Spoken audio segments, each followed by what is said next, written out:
Many of them would get me aside and they said, look, I'm here because I've read Dallas and I know there's something going on with this guy. I can feel it in the pages. And I just had to come, not just for what he said in his writings, but I had to come to see if this guy was really for real.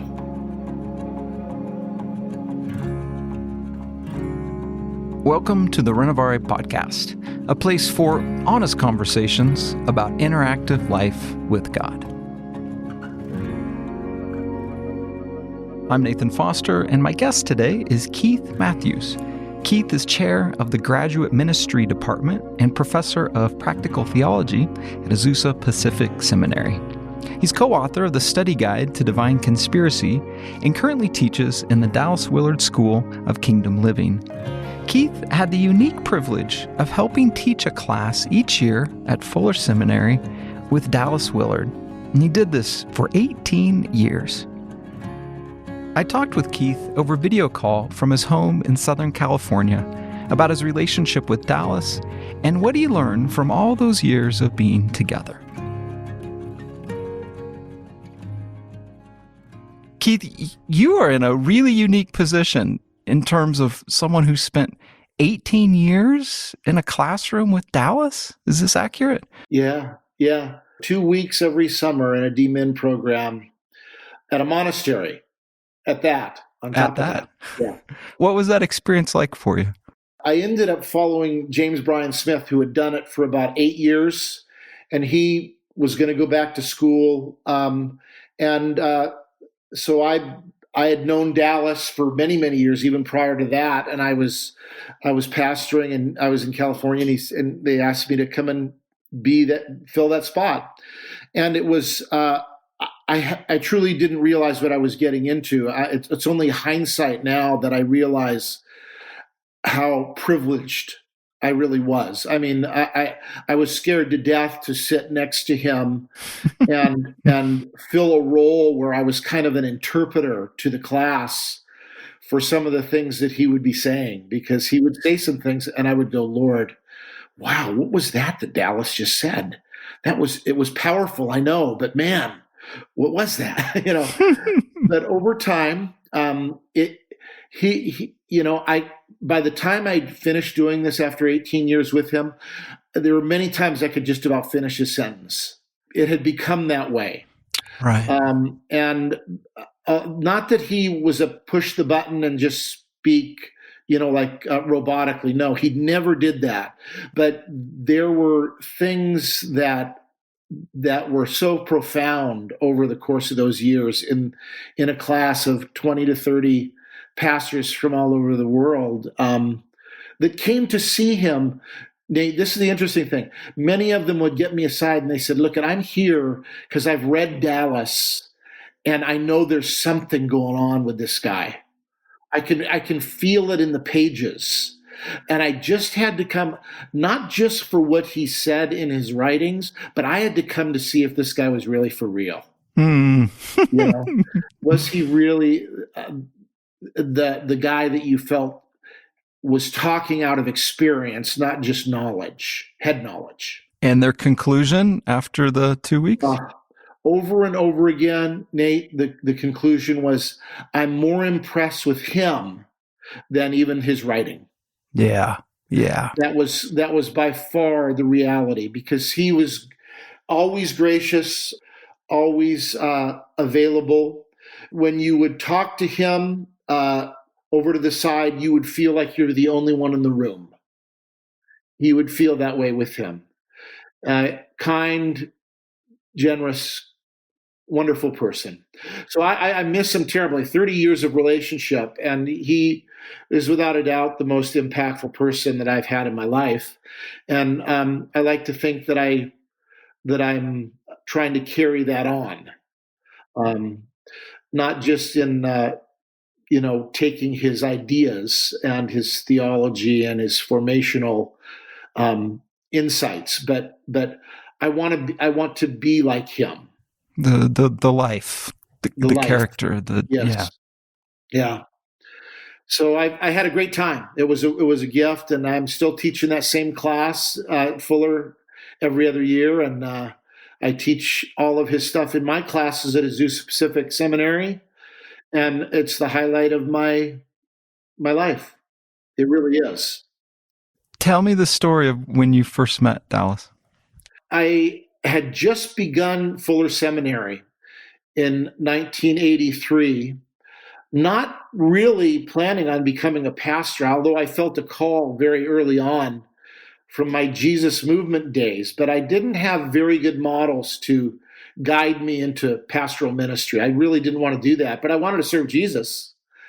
And my church in Southern California was a site where they had classes for Fuller Seminary. So I took a class. I took a class right before I met him, and that was in the summer, I think, of '84. I took a class, and then in the spring of '85, January of '85, he came to the church to teach 12 classes at my church in Southern Cal. Mm-hmm. And I was invited to the class. It was actually the old veterans of a pretty good sized church there in Southern Cal, and there was usually about 20 old timers that were the veterans of the church that were in that Sunday school class. And they said, hey Keith, come and visit. You'd love this guy. This guy's going to come and teach. He's from USC. And I said, okay, I'll come. And I walked in, and it was you could and now there wasn't just 20 people, there was like 100 people in the class. So I thought, oh, this guy, there must be something here with this person. So he taught on this topic. Here it is: 12 weeks on guidelines to life in the kingdom of God. All right. And I go, wow, I'm up for this. My wife and I came, and he was not flashy at all. He was the opposite of flashy. I know. He talked slowly. He'd close his eyes sometimes as he was talking. He'd read a scripture and he'd stop and he'd start to tear up. Yeah. And it was just like the only description I can say that this class had on me was after that first class, I was sucked in, and I felt like I was entering a candy store, and he was the candy store owner. And he was dispensing the candy out to all of us that he already knew about, that he'd already tasted. Does that make sense? It does. It does. And it was a mix of great teaching of ideas and thoughts about transformation, but it was out of his experience that was the difference. And I had been in the Jesus movement. I had been in the Vineyard movement. I had been in the kind of revivalistic, spectacular, ooey gooey, wild, experiential, church stuff, and seen the facades of a lot of it, a lot of fake. And here I was in the midst of somebody who was the real deal. And I said, I've got to know more about this. So that class was what brought me in, and from that class on, we would get together every semester when I went to seminary, and when I traveled as a pastor, went all across the country. He would come and visit my churches, and I could lament with him the challenges. And he was just very much there for me, and shaped my life. And then those 18 years on many travels together, they were just a gift. I feel like I was the luckiest guy on the planet. Yeah. What did you learn from him? Again, two levels. One is the idea of character as being primary, and that character is different than giftedness. And what I loved, he used to say this: your gifts will only take you as far as your character will let you go. Okay. He would say that to me, and I realized he was a thoughtful, experiential man in the kingdom, and he exuded it. He radiated it. Now I'm going to use words that are not quantifiable. How do you quantify radiate? To radiate something. It's kind of like when Paul said, you are the aroma of Christ, right? Hmm. How do you quantify aroma? But you know it. You know those words mean something substantial. So he taught me that we all exude an aroma or a radiance or not. Hmm. And then he taught me how do we become people that are radiant? How do we become the kind of person that has the aroma of Christ? And that's where he taught about formation, Hmm. life in the kingdom, spiritual disciplines, all of those things. And so those two combined were so impacting in my life, in my world. Does that make sense? Oh, it does. It does. And one of the unique pieces that I noticed was here's a person who's brilliant in all uses of the word. I mean, Yes. just off the charts in so many different disciplines and fields. Rigorous academic, right? I walked through his library and he read all these books, he's there. But there was heart, there was presence, there was character. I mean, it Yeah. wasn't just in his head. Right. And that is sadly kind of rare to see someone who, it worked itself into his life and then Yes. radiated, right? Just kind of Yeah. poured out. It's beautiful. Yes. Really beautiful. Absolutely. And people caught that. Nate, can I tell you a little quick story here? I mean, Please. when I was pastoring, I had pastored in Chicago, and then I ended up moving to San Francisco, and I was in Marin County, which is a really tough county to do ministry in, a very wealthy county across the bay, the Golden Gate Bridge, very wealthy and very spiritual, very strange spiritualities. You had more credibility if you were into crystals than Jesus living there. Well, I brought Dallas up to do a conference at the church there in Marin. And a young man who was doing his PhD at Berkeley, quiet, thoughtful guy in philosophy, like him. Mm-hmm. He taught philosophy at USC. So I remember the student saying, "Do you think Dallas, I could have lunch with him?" I mean, I said, "Go up and ask him. Go up at a break and just see if he'll be available." And of course, Dallas was gracious. "Yeah, let's just grab our little box lunch and we'll sit over on the side of the stage." And he went over and sat on the side of the stage. And I remember watching. I was at the back of the room, probably about 500 people there. And he went up there and they sat on the backside of the stage, and I just kind of watched them, and I saw this young guy leaning in, just listening intently to what he was saying, lovingly, and then over that lunch period, you saw two or three people start to walk up and just lean on in to hear what they were talking about. And then a few more minutes later, a few more. By the end of the lunch period, there were 50 or 60 people around them just leaning in to hear the conversation. Now, this is not trying to in any way deify Dallas or make him Jesus. Okay. Right. Thank you. He never sought to do, but he was so focused on that student, he didn't even realize there were, 50 people around him and talking. But that's the kind of person he was, and you were drawn to that. And it wasn't pretentious in any way. It was just who he was. And I saw that kind of consistency. And I have to tell you, the reason I could stay in ministry is he gave me hope that could be, that pastors could be that kind of a leader in the midst of many, many decades of watching many fall and turn out to be not the best of people. So that's just a little bit more about him. But yeah. I heard a statement from him once, and I'll probably butcher this, and you can help me. But he was asked a question of kind of the defining characteristics of Jesus and his life, and the word relaxed came forward. Did I get this right? He might have used relaxed, but the one word that he used more than that's similar. Unhurried. Unhurried. Okay. He was never in a hurry, he would say.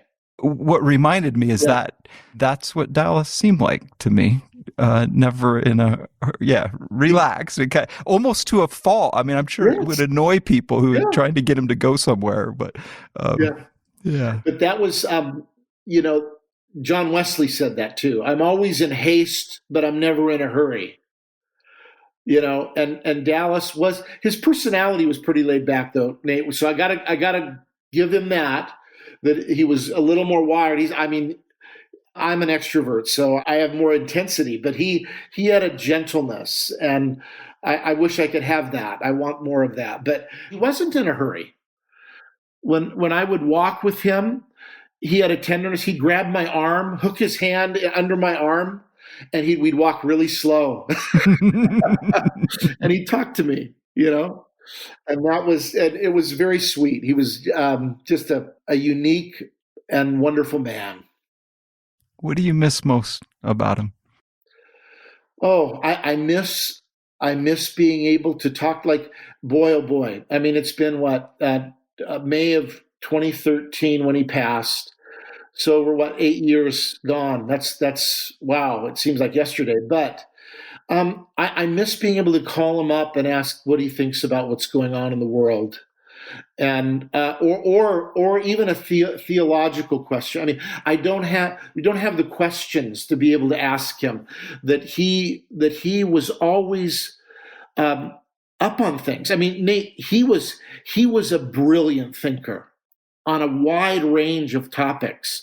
I don't think there was ever a question I had that he did not read something about the topic that he could impart.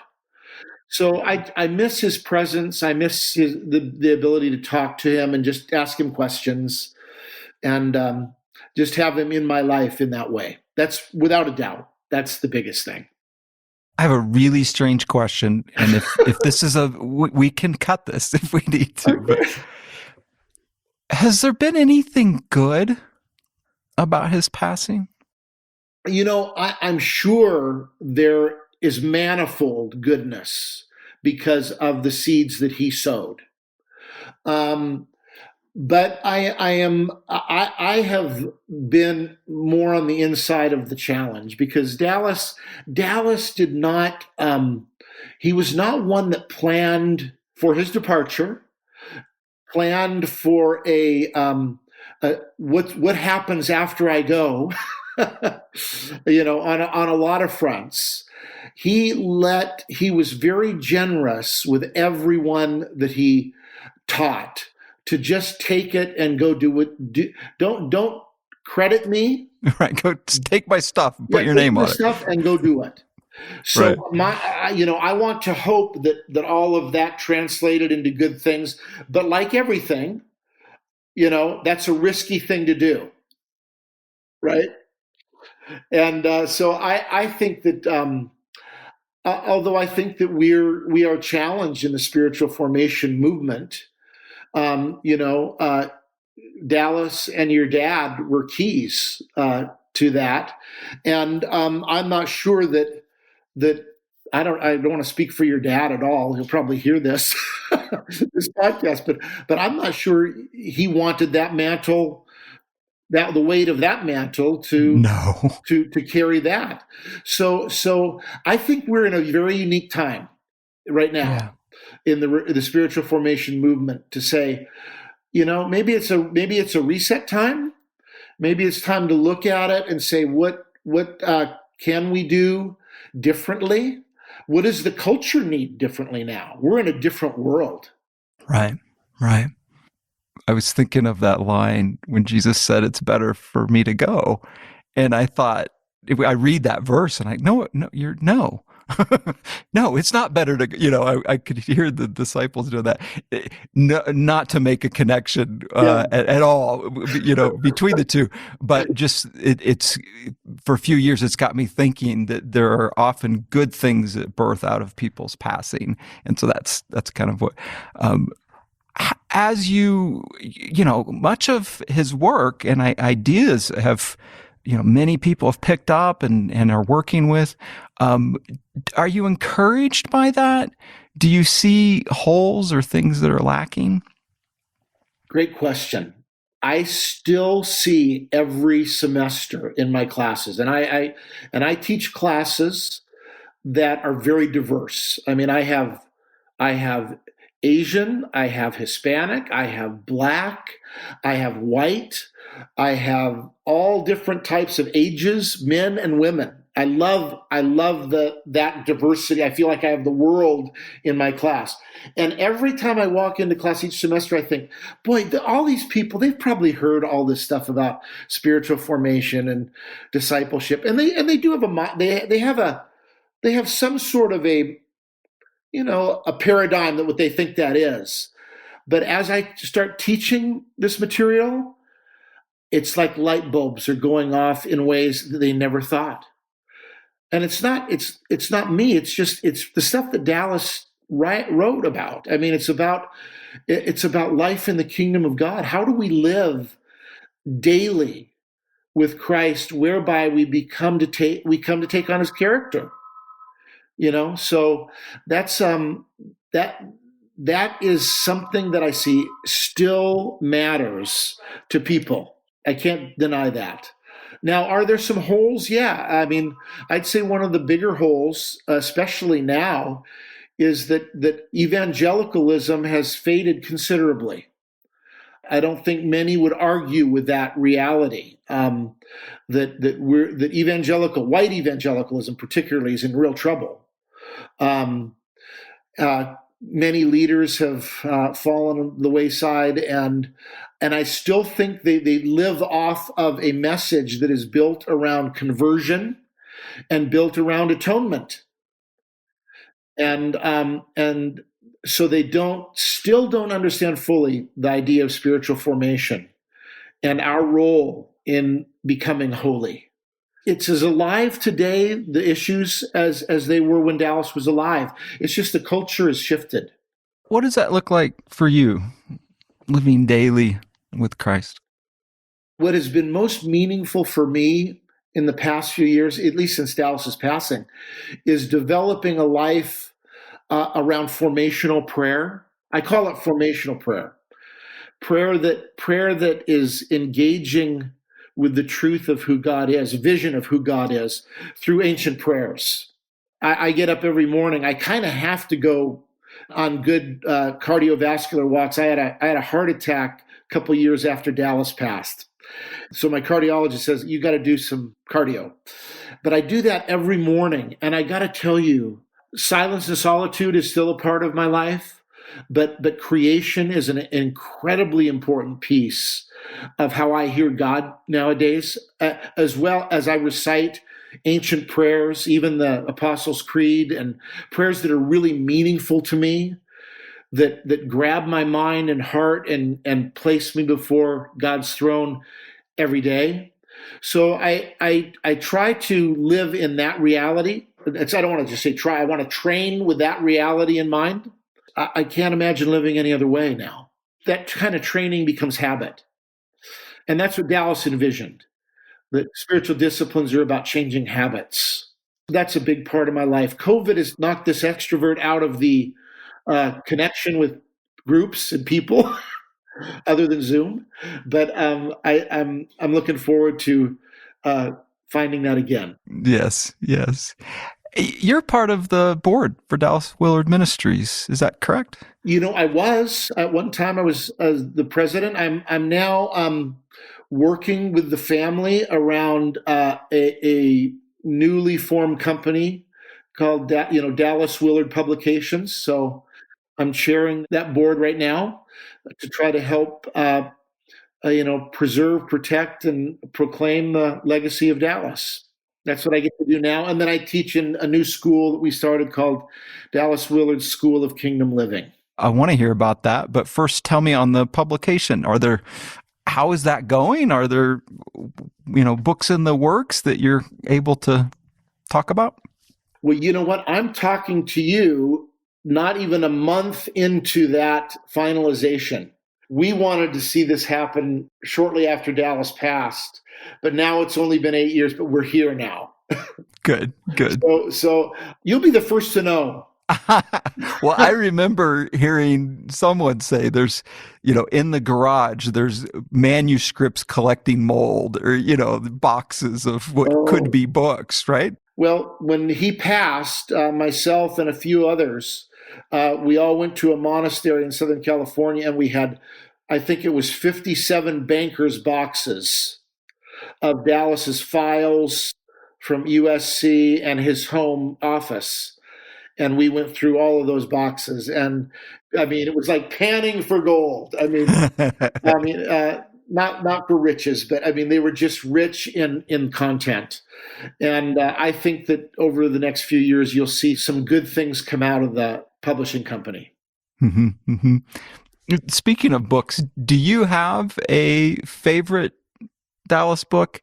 And then second question, is there one that you recommend to people who are wanting to, that have not read before but are wanting to dip into some of his writing? Great question. I would agree with your dad that The Divine Conspiracy is like a magnum opus. So here's why that one I think is different than the others. Most of the books that Dallas wrote, he didn't plan to go write. I mean, he wrote early on at request of other people about things that were going on in that particular time frame. But the Divine Conspiracy was a work that he had been working on since the 60s. Wow. When he was, in Wisconsin teaching philosophy and trying to figure all this out. That's what I love about Dallas. I mean, he was not hey, I'm going to write a book that I'm a flash in the pan. I learned something and now I'm just going to spit it out to somebody. No, he was percolating for 20, 30 years around that book. So when he wrote it, that's why we hear a different kind of Dallas. So that would be my favorite, but I think all of them are very rich. But I do probably a beginning book that I use in my classes because I always have students that have never heard Dallas. So I've used The Great Omission as an elementary book because they're articles. Right. That book is a whole set of articles, and I use 4 particular articles out of that book that become a great springboard for conversation and teaching. Once they taste of that, then they're sucked in to do deeper. Renewing the Christian Mind, is that title similar? The Great Omission is one book of that. I mean, now Renewing the Christian Mind, Gary Black did, and those are a compilation as well of other articles. So that's a great book too. I'm just so used to using The Great Omission, and there's some, it works for me. But I think Renewing the Christian Mind is another fantastic book, getting the right article depending on what you need to convey, because it's shorter. They can get their arms around it. I tried for so long, Nate, to give people the Divine Conspiracy, and people would get to page 70 and they said, "Man, I'm just can't. I'm done. Too much for me." Yeah. So that was where I designed and co-wrote the study guide for the Divine Conspiracy. So I said, Dallas, we got to do something about this book. 400 pages is just too much for me. And we split it. We need a study guide. And he said, Keith, I don't do study guides. So if you want to do it, go ahead. And I said, all right, I'll give it a shot. Help stretch it out and help people get it piece by piece. James Catford has a statement about reading old books, but I would put Divine Conspiracy in that. You need a small spoon. Take your time. And for me, it was about 2 years working with the Divine Conspiracy, and I almost wouldn't have done it any other way. Right. Just going slow was really, really helpful. I say it's like a fine steak. Chew on. You can't. Don't go to Jack in the Box here. This is don't wolf it down. Just chew on it, savor it. Go slow, and it may take 2 or 3 readings. That's okay. That's okay. Yeah. Tell me a little about the School of Kingdom Living. Oh yeah. Well, Dallas Willard's Ministries is a ministry that is really owned by his daughter, Becky Heatley. I have been a part of a number of institutes with a friend of mine, Jan Johnson, We were with Renovari Institute. We were with the Apprentice Institute. And now Dallas Willard Ministries said, hey, we want to take on something that's a little bigger. So they did, as an organization, took on the idea of starting an institute, a school, an 18-month school called Dallas Willard School of Kingdom Living. And we are in the midst right now. We have a first cohort beginning in another couple months of about 30 people. And that they can go to dwillard.org and get information about the school. But Jan Johnson and I teach in it, and other folks. It's really trying to honor Dallas's vision, Dallas's practices. For those that want to read deeper in Dallas and have a community to do it in, it's just an opportunity that we're very excited about. We're ready to begin a new adventure. I'm really excited about it for two reasons. One is you and Jan have this rich history, having worked in those programs, through the years, of kind of how to make things work and what works and, what doesn't. But then two, both of you, right, being engaged in his life apart from, just reading and hearing talks and such, but on a personal level, right, and with the family, I'm assuming that brings a color to the room that's special, unique. I think so. I hope so. I'm really hoping that is what the key element is.